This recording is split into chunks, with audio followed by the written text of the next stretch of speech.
Magali Lagrange. Et Amélie Tullet pour le journal Afrique. Bonjour. Bonjour Magali, bonjour à tous. À la une, la République démocratique du Congo, Félix Tshisekedi a été élu cette nuit président de l'UDPS par les militants de son parti. Il mènera donc l'UDPS, parti d'opposition, aux élections prévues en décembre prochain.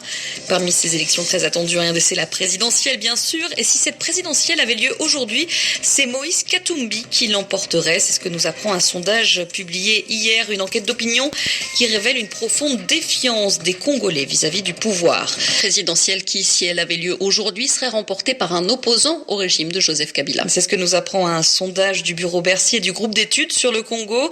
Et ce vainqueur de l'opposition, s'il se présentait sans obstacle juridique, serait Moïse Katumbi. Pour arriver à cette conclusion, Sonia Rollet, plusieurs milliers de personnes ont été interrogées dans 25 des 26 provinces congolaises. Une enquête qui montre aussi le fossé entre population et autorité.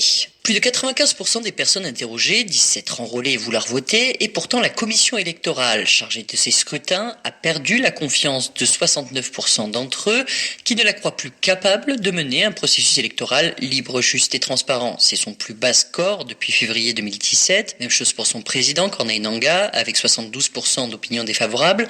Mais cette dégringolade dans les sondages concerne toutes les personnes perçues comme liées à Joseph Kabila ou à la majorité, le chef de l'État en tête.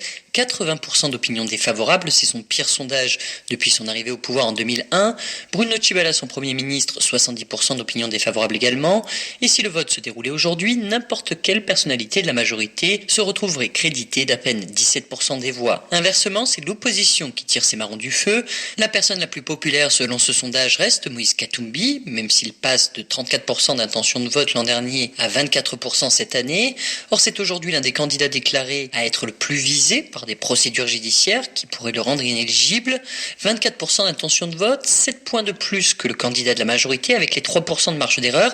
Ce n'est pas une avance si large et le vote de l'opposition reste morcelé. Un seul autre candidat de l'opposition obtiendrait plus de 10%, 13% d'intention de vote pour Félix Tshisekedi.